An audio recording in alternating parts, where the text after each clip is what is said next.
Bismillahir Rahmanir Rahim. Regarding the concept of prophethood, the misconception we intend to discuss today relates to the face of Muhammad sallallahu alaihi wasallam. Now, it is alleged that Muhammad sallallahu alaihi wasallam had a radiant face. Light would emit from that face so much that even in the dark, things would become visible because of the radiance and light which was emitted from his face. Now, of course, we know that the Prophet Muhammad sallallahu alaihi wasallam had a very special face. It must have radiated a lot of light, of course, as a lot of freshness as well. But a particular narrative in this regard, which is presented to substantiate the fact that such was the nature of this radiance that it would lit up a dark room. Now, this is something which is an exaggeration. It has no basis, and the narrative which actually describes this whole incident is also very, very suspect, as has been pointed out by our scholars of hadith. Now, it is narrated that there was a particular needle through which Hazrat Aisha radiallahu anha would sew the clothes of the Prophet Muhammad sallallahu alaihi wasallam, and at one time that needle dropped from her hand. It dropped on the floor, and she was also not able to locate it.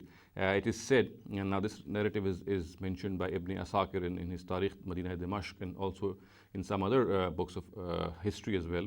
It is said that at that time the Prophet Muhammad sallallahu alaihi wasallam walked into the room, and such was the radiant nature and such was the immensely radiant light which would come out of his face, that the whole room was lit up, and she could find that needle which had dropped on the floor, and because of that radiance she was able to locate that needle in the dark, and then she picked it up. So this is the narrative which is generally described to adduce the fact that the Prophet Muhammad sallallahu alaihi wasallam had an extraordinarily radiant face, and such was the nature of this radiance, and such was the nature of this light which came out of his face, that dark rooms would lit up because of that. As I said, this narrative is absolutely a baseless narrative. We know that the scholars of hadith have criticized it.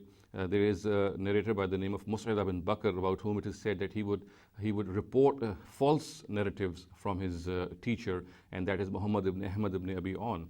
So scholars of hadith have specified this fact and said that on the basis of this we cannot accept anything from this narrative.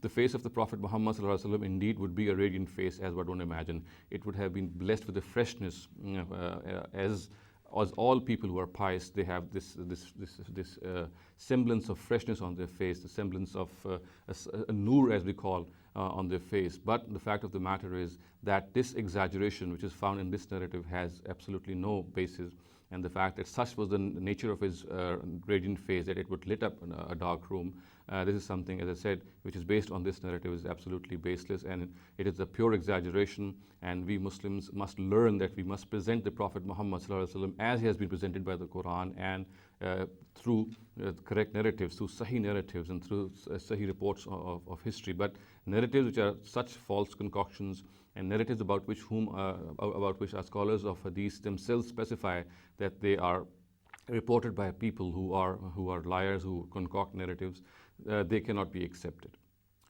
أقول قولي هذا واستغفر الله لي ولكم ولسائر المسلمين والمسلمات.